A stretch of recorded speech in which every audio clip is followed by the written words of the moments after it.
Hello everyone, it's me, Brenton from It's a Hockey Night. How are you? Hi.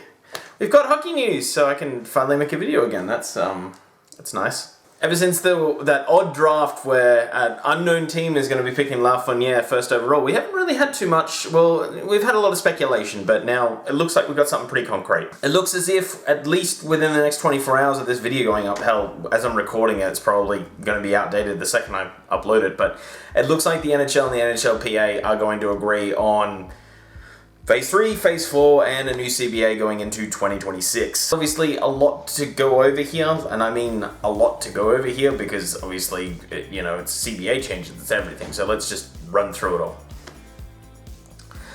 So how does it all look with it playing? Well, right now it looks as if a player wants to opt out, and I think we should start there. If a player wants to opt out, they have till Tuesday at 5 p.m.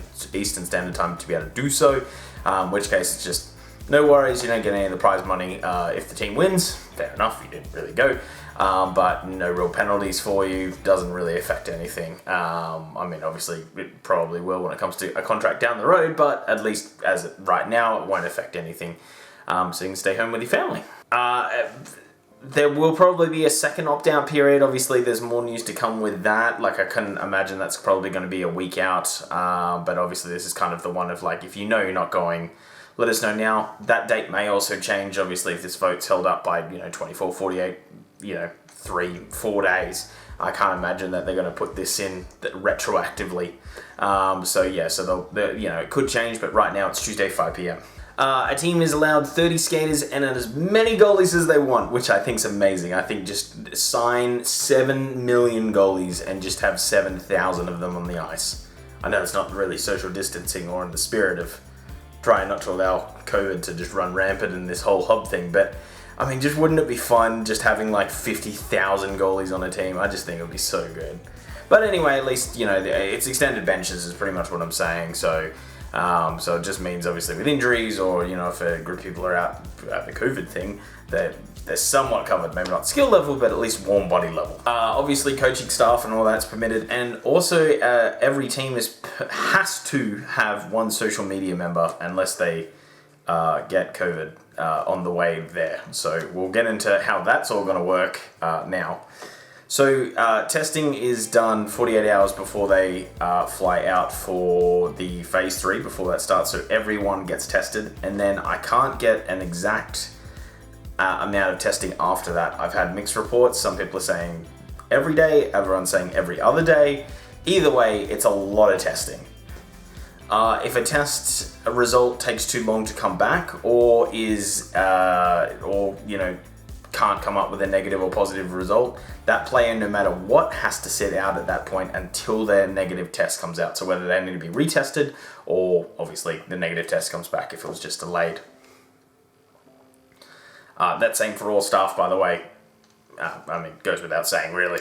This is where it starts to get a little bit goofy, and I think that a lot of people really haven't thought about this and think there's a stigma attached to, contracting COVID, where, I think more than 11 million people in the world have now had it. I mean, it's going to be way, way more because, everyone's lying about their numbers, or they're just not testing, or what have you, but that's a story for another day. But at least 11 million people in the world have it, so I don't think it's a stigma thing. But anyway, if an NHL player does contract it, it is not to be made public without everyone's approval. I'm pretty sure the player needs to approve it, the team needs to approve it, the NHL needs to approve it, and the NHLPA needs to approve it. I mean, the NHLPA will probably go with it if the player wants it, so to be out there. So it's just so weird because I think we would know, because especially Phase 3, which is training camp, and Phase 4, which is games, they're gonna have an impact on other people. So obviously, the testing to be ramped up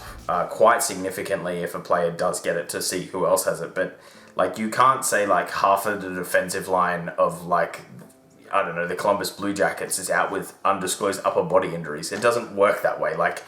And on the counterpoint, everyone is going to think this. If there's someone that doesn't report to training camp or isn't available for a game just because of a nickel, they might have a hip strain or something on those lines, everyone is going to think, did he contract COVID?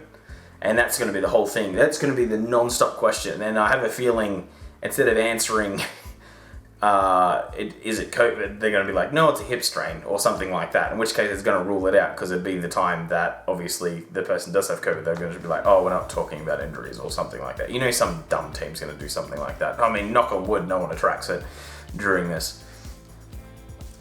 On top of the testing, they have to go through a pre-medical exam 48 hours before phase 3 starts. And if they have pre-medical issues, or if the doctor just doesn't feel like that they're, if they feel like they're in a high risk category, they can't play.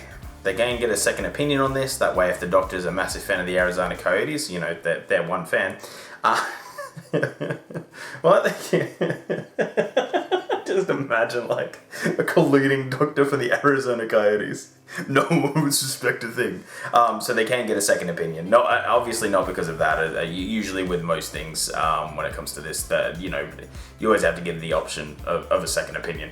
Families sadly can't come along at least to the conference finals. So that's going to be a long time when you think that's training camp, playing round, and the first 2 rounds of the playoffs. So that's a long time without family. So don't be surprised if you do see players just say no. Like this, I don't think it'll be a lot, but yeah, it's a long time. And I know there's some people, you forget about the humanity side of this, but I mean, it's what's going to happen. Right now, where I am in Australia, Victoria, where AFL, which is you may or not know, has restarted back up, has become a hotspot in Australia for COVID again. So now they're not. So all the Victorian teams, which is which is half the league, are now having to go to another state to play, which is it's pretty unheard of. And obviously there are players there that are just going, look, I don't want to be away for 5 weeks from my family. So no, a lot of them have like kids on the way and things like that. So you understand it a little bit more, or they've just had a kid. But still, I think you'll see some people not take this offer up. Here's a weird one. During phase 4, there is not a dress code. So I just thought that was weird. I guess it's so they don't have to go get suits or maybe get them dry cleaned. I mean, that's the only thing I can think of, because they're going to have a very select wardrobe, so it's probably easy that they're not getting it dry cleaned. They're probably just getting things washed. Normally, the team is going to handle all the groceries and all that sort of stuff, so that's all going to be fine. They're just really going to be isolated in their own little bubble. So yeah, I think that's pretty much all the news. I don't think I've missed out on anything there. There's some player money if they win. I think it's $20,000 per player if they get past the play-in rounds, and it's $250,000 if they win the Stanley Cup. I think that's money on the line. I know it's nice for you and I, but and probably nice for some of the younger players that are or just players that are fringe players that don't have these massive contracts. So at least that helps bridge the gap there. But obviously, the league is where it's at right now. So that takes us to phase 3 and phase 4. Obviously, like exact set dates, it's still a little bit fluid, and obviously everything I've said is completely fluid. Like that can change on a dime with all this stuff. But I have a feeling tomorrow, or at least in the next 24 hours, tomorrow for me, probably today when you wake up and do these ones, roll the sleepies out of your eyes, there'll be a bit more news and a bit more hard dates, and I'll make a video with that. It'll probably just be a footnote on this one, but we'll see how we go. Now for the CBA side of the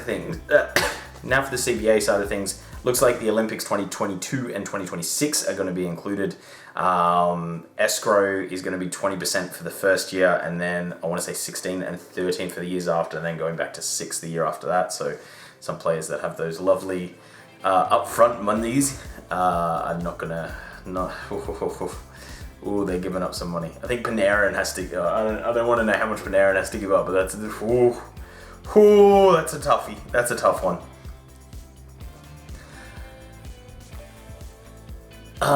And upfront money looks like, again, it's not obviously fully agreed upon. So I'm going to say it just looks like right now with a lot of these things, instead of there being able to be a 50% discrepancy to the at any point in the contract in any of the years, because obviously there's the signing bonuses, the upfront money. Right now there can be a 50% discrepancy in the highest year and the lowest year. If that's going down to 35%. So it's not a solve all issue, but at least it gives the teams that can't afford to do this a little bit of help. A little bit of help. It kind of shrinks that gap a little bit that they can do this. And it also does help that, if they do have the money and they're not right against the cap and they want to be at the cap down the road, they can pay a player, 35% more now and then, do that with some other player down the road because they don't have to pay the 35% then. So there are ebbs and flows to it. So it probably starts to be, can be a cost saving strategy sort of situation for some of the lower teams and some of the bigger ones. Some other small things in there, so it's really just fixing up and ironing a few wrinkles in the CBA that are in there now. Some of them I just thought they would have been able to deal with beforehand, but obviously, the NHL just take forever to be able to make any changes. So no trade clauses, and I'm pretty sure no movement clauses as well, but I couldn't see if no movement clauses were attached with this. The second team, so say a really good example would be, who's someone that got traded recently that had to give that up?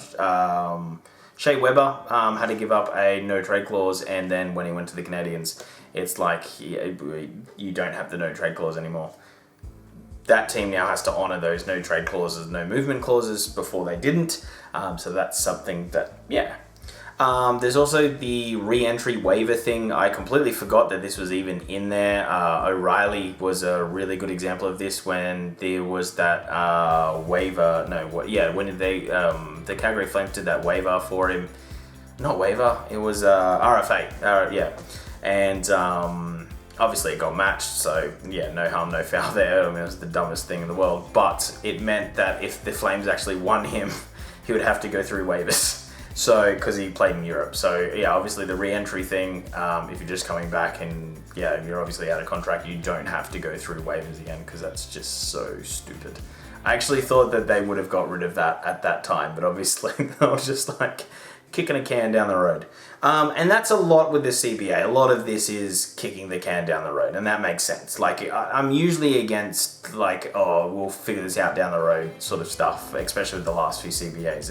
It's always been a nightmare figuring out these things down the road. However, right now, it makes perfect sense, because where this league's going to be at in 4 years, no one knows. No one knows. So there's no point making a CBA that, goes 8 years or 10 years or however long. There's just no point of that, because the impact economically in this league for this year and next is it's going to be huge, and Lord knows what happens after that. I mean, this year has just been crazy. Like, the Australian bushfires just seems like whenever I say that to people, they're like, oh yeah, I forgot that wasn't even a thing. Like, murder hornets were a thing for a while. Murder hornets, great. In Australia, we're dealing with people flushing their meth down the toilet, which is making the crocodiles aggressive. So So we got like a meth saltwater crocodiles. That's a new thing. I'm so glad I don't live anywhere near those. It does make sense to deal this down the road. Again, at least we get the Olympics, a few other things to be able to grow the game, because that's going to be very important is to try and get as much out of the next 4 or 5 years as possible, and then deal with it then. It could also be extended to 2027, and those are the most of the points, really. Breathe with me. That was a lot of information. I know that was very heavy. But it was, it was a lot, so I've got to, I figured it was just easy to just run through it all. Unfortunately, there's not really too much I can be funny about and joke about, but it's just what it is. But, I'm super happy that at least tentatively it looks like we have an agreement with the NHL and NHLPA, and then hopefully in the next 24, 48 hours we should get an ironclad handshakes, signatures, done. So that would be really, really good, because then we can kind of focus on what the next step is, because the last thing you want to be was the MLB and just have, 3 weeks of, no, I don't want to come play. And it's fine if the players don't want to come play, but it's really crappy when it's about money, especially with everything that's going on right now. It's just, and I get it, they need to protect their side of things. I completely understand. But if it's a very small amount, you're just like, come on guys, work this out. Same deal if the NHL were like, no, you can't go to the Olympics. Like, it just would have been a nightmare. So at least it looks like, you know, it's an acceptable amount of time to get all this done. Looks like we're still pretty well on track to, you know, training camp getting started at the end of the month, and then going from there with games. So yay, I guess. Anyway, guys, that is the whole video. If you did like this video, hit the like button. That really does help us out. Otherwise, hit subscribe. We're slowly growing. We're almost at 100, so that's what I want to hit. I got a special video if that does happen. It's really dumb. Like, wow. Like, I think we'll go back to 50 subscribers. It's that dumb. Otherwise, comment down below. What do you think about everything that's going on, COVID-wise, league-wise, anything like that? Continue this conversation on in the comments. I'm always happy to do that. Sometimes I get a video idea out of them. I definitely shout you out if that happens. Otherwise, follow the podcast. It's Hockey Night. We're Mike, an actual American, so you guys can feel at home if you're American. If you're Canadian, sometimes we have a Canadian guest on. It's the best I can do. I've been to Canada. I mean, Australia's pretty much Canadians. Just like we usually have had one more beer than you. That's pretty much it. We're just a bit louder. But yeah, mostly we get along. We don't say sorry as much. Just generalize all of Canada. That'll do good. That'll do wonders, rating. Alright, thank you so much for watching, guys. Have a great day. See you and bye. Also, stay safe and wash your hands. Wear a face mask. Like, come on, people.